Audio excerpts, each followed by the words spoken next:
ফেসবুকের সব কিছু যে সত্যি তা কিন্তু না। অনেক কিছুই আছে যা সত্যি না এবং তার লোক দেখানো, তাই বিচলিত হওয়ার মতো কোনো কিছুই নেই।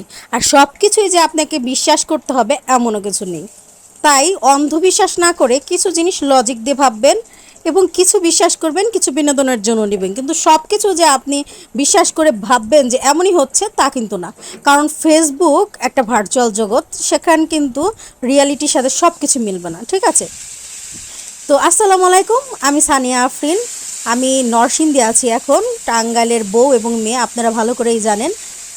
তো যারা আমার সাথে অ্যাড আছেন তারা অনেকেই আমার প্রোফাইলে কমেন্ট করেন বিভিন্ন, যে আপু সবাই এত টাকা ইনকাম করছে, সত্যি কি ফেসবুক থেকে এত টাকা ইনকাম করা যায় কি না? তো ফেসবুক থেকে যদি এত টাকা ইনকাম নাই করা যেত তাহলে কিন্তু এত এত কন্টেন্ট ক্রিয়েটরের তৈরি হতো না। তবে হ্যাঁ, ইনকামটা ডিপেন্ড করবে আপনার ভিউয়ের ওপর।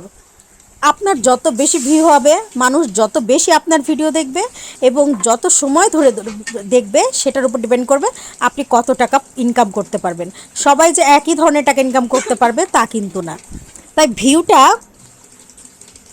এমন একটা মানে টাকার সাথে সম্পর্কিত যে আপনার ভিউ যেমন হবে সেই অনুযায়ী আপনি ইনকাম করতে পারবেন।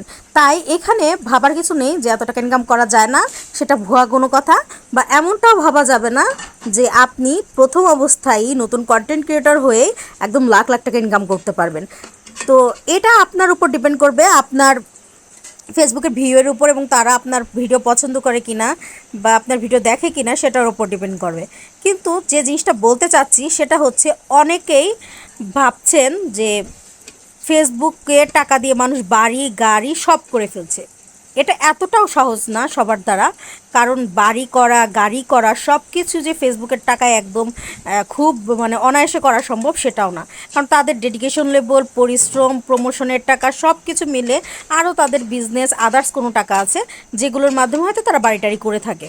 আর সব কিছুই যার দেখাচ্ছে তার যে সবটাই সত্যি তা কিন্তু না। তাই এটা ভেবে আপনি একদম হতাশায় ভুগে যাবেন না যে তারা সব করে ফেলে, আমি কিছুই করতে পারছি না।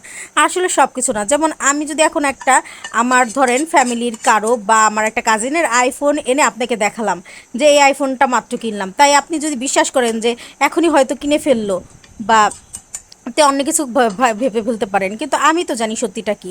তো এখানে কথাটা হচ্ছে এরকম যে আবার আমি আইফোন কিনতেও পারি, তবে আইফোনটা যে আমি ফেসবুকের টাকায় কিনছি তা কিন্তু না। সেটা হতে পারে আমার বাবা আমাকে কিছু টাকা দিয়েছে, আমার মা আমাকে কিছু টাকা দিয়েছে, তো আমার কিছু জমানো টাকা থাকতে পারে এবং ফেসবুকের কিছু টাকা থাকতে পারে, সব মিলে টোটাল করে আমি একটা আইফোন কিনতে পারি। এমনকি যারা আগে ফেসবুক চালাতো না, ফেসবুক থেকে ইনকাম করতো না, তারা কি বাড়ি গাড়ি করে নাই? তারা কি আইফোন কিনে নাই? তারাও তো কিনছে। যার অ্যাবিলিটি আছে আসলে সে এমনিতেই করতে পারে।